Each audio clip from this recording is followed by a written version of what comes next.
Hi everybody, welcome back to the channel and to the 1987 Mk1 Mr2 Project.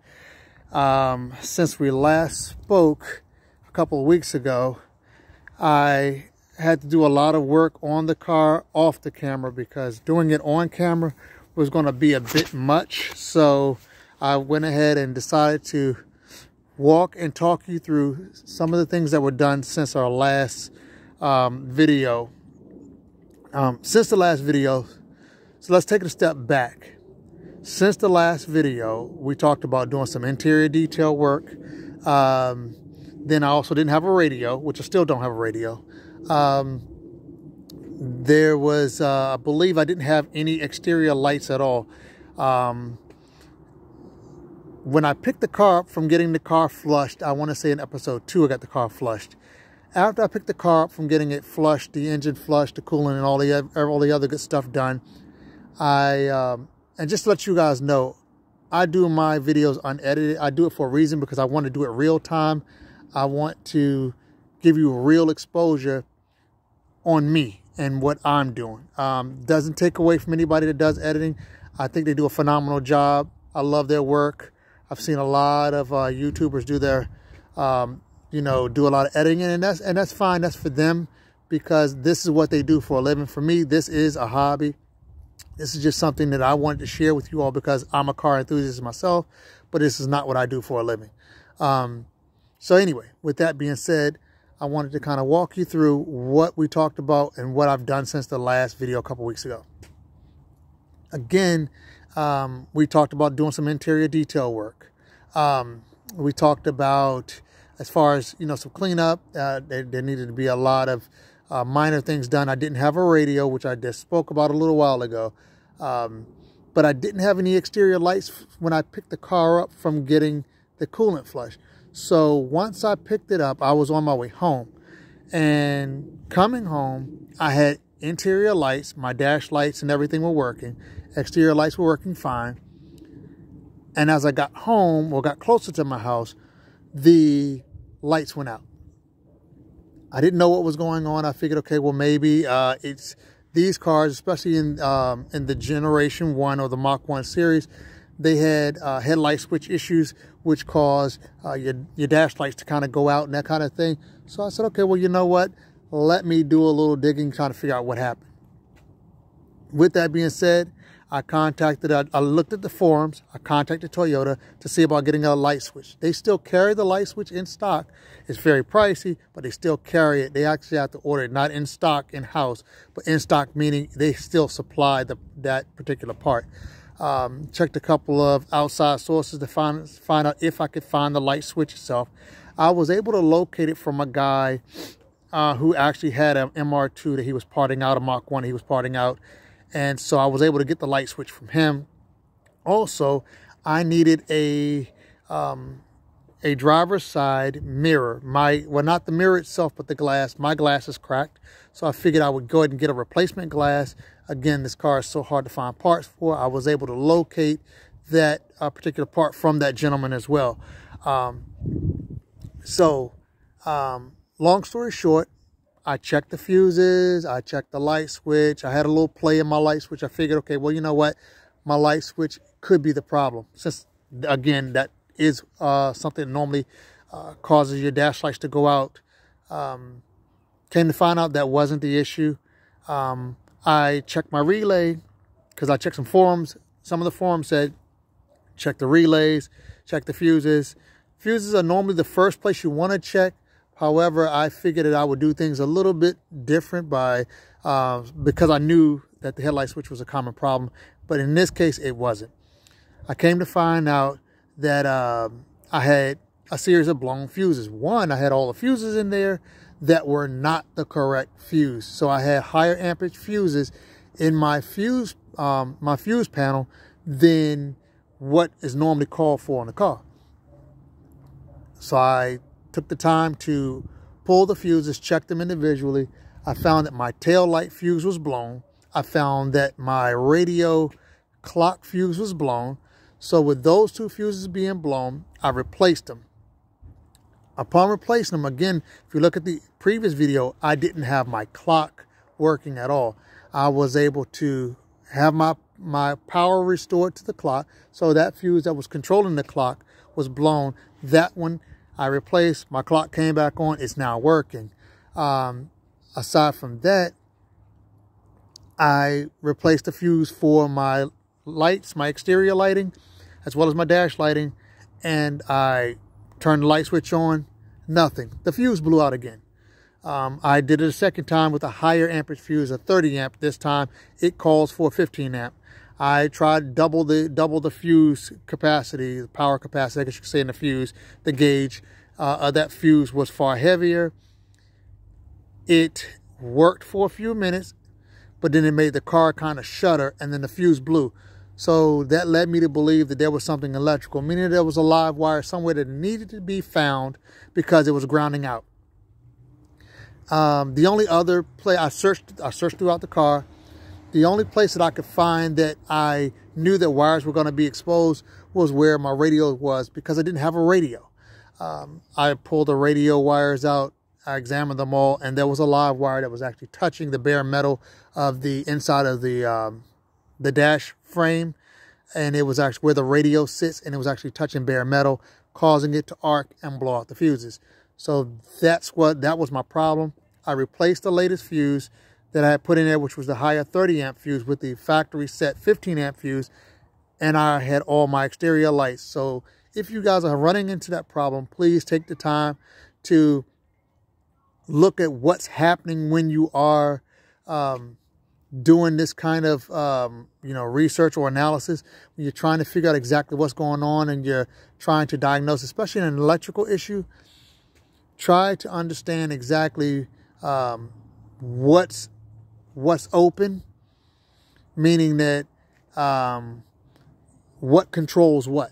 So you definitely want to start with the fuse panel, and that's my point. I didn't waste my money by getting the light switch. I didn't waste my money by getting the replacement glass, because I got them at the same time from the same person. And so keeping that in mind, I didn't waste my time or my money, because I still need the mirror, and eventually I will need a light switch. And so I already have one on standby. So that puts me in a good position. It actually puts me ahead of the game. But I just want to caution you that when you are having issues where you are blowing fuses, especially when they're being blown consistently, and especially when you turn on your light switch, first thing you want to do, if it's your light switch or whatever item you're using when you're turning on something and you're blowing fuses into your vehicles, whether it's a Toyota or any other vehicle manufacturer, make sure that you're checking the fuses. That will probably be my first step from now on. With that being said, I just wanted to walk you through what I did since then. Again, I did the exterior, I did the interior detail, as well as some exterior wheel cleanup, because my wheels were horrible. They still are horrible. They will need to be replaced. But let me show you what I've done, and I'll walk you through it. All right. So as you can see, if you look at the previous videos, once again, and I urge you to go back so you can kind of see the stages in this process, from where we went and where we came from to where we are and where we're trying to go. My wheels are factory wheels, as you see, the triangle, OEM factory triangles. They were horrible. And so I did a little cleanup. I did a lot of scrubbing and got a lot of corrosion. As you can see, there's still a lot of corrosion here, but it's not quite as bad as it was before. I did not clean up. Obviously, I didn't take care of the indentation in the engine lid. I didn't take care of the rust spots yet. Again, those will be happening soon enough. But as you can see, I did clean up the exterior, the wheels a bit. I did not clean the body. The body I just wiped it down. We're expecting snow tomorrow. It's been for the last couple of weeks, it's been really frigid outside, and so it's been just too cold for me to get out here and do a video. Again, this is not something I do for a living. This is more of a hobby because I am an enthusiast and I love these cars. But I cleaned as you can see, I cleaned, the door panels, It's still a little faded here. They're gonna need, I think I'm gonna need to use a different product, and I'll walk you through that in a moment. As you can see, my dash is, I wiped down and cleaned up, but as you can see, it still doesn't look as good as it could look. I know that it can look better, and I'm aiming to get it better. All right, let's see here. So let me get in here. So as you see, my radio housing is still loose, but down in here, where all these wires are, one of the wires was actually touching. That is the wire that I was referring to, meaning that the wires in there is what I was referring to as to having that issue. Let me walk you through this side here, and I will show you what I mean. So I came through, let's see, well, let me back it up a bit. So I came to the realization that when I did this, I found that, boom, there's my light, my clock. My clock's actually working, which is wonderful. Thank God for that. But yeah, so the car runs fine. I have it running. My lights and everything are working. I'm gonna turn these on so I can, as you can see, my exterior lights are now working. That's great, because last thing you want to do is get a ticket for driving down the road with no lights. So my tail lights, my marker lights are all working, which is great. And I was actually able to have all of that working as it should be at this particular point in time. So that's what's been done since the last video. Again, this is a slow process. All right, I just want to get in the car. This is a slow process. This is not something that, again, will happen overnight. Well, I'll be where I'm a professional, because I'm not.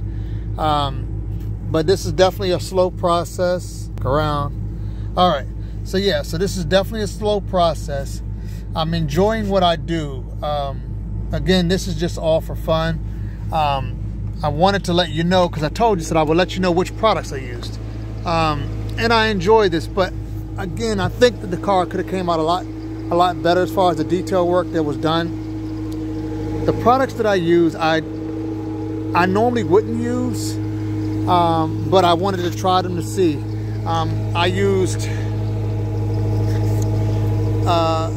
the cheapest multi-surface cleaner that you could probably find. I got that from one of the local discount stores. Same thing, I used the Armor All, and I'm not getting compensated for this, just to let you all know. These are just products that I wanted to try for myself to see how they would work. The Armor All tire foam, the tires came out okay. Not my favorite. I used the original protectant for the dash, the console, and some of the other interior parts, armrests, door panels and interior door panels and things of that nature, and it came out okay. Again, it's not the best job that I think I could have done. I think I could have done far better. I think that the cleanup could have been a lot better, but this just goes to show that if you do have a preference in products, which I do, and I will let you know straight up. Again, I'm not getting paid, compensated. No one's compensating me to say this by any means. This is just my own personal preference from my own personal liking. I prefer Meguiar's products or Mother's products. I think that Mother's and Meguiar's by far, they present a quality product, a standby product, a product that I actually stand by, that I really enjoy. So anyway, I just wanted to give you all a quick update on where I've been, what I'm doing. In our next video, episode 5, we're going to go ahead and take this car out on the road, so that way you all can see it in motion with me, really enjoying. It won't be my first ride in it, but it'll be my first ride with you all in it. All right, so anyway, please take the time to like, share, and subscribe to this video. If you want to see more content like this, and more videos and more updates on this project. Again, this is a keeper. This is I'm not getting compensated on any level, so all the funding that goes into this project is all of my own. So I have no patrons or anything like that. This is strictly a do-it-yourself type of project. All right, anyway, thank you all for watching. Take care of yourselves and each other. Make sure that you're staying safe, and don't forget to like, share, and subscribe. Hit that thumbs up, that like button, and if you want to see more content like this. Again, thank you all, and be safe. Thank you.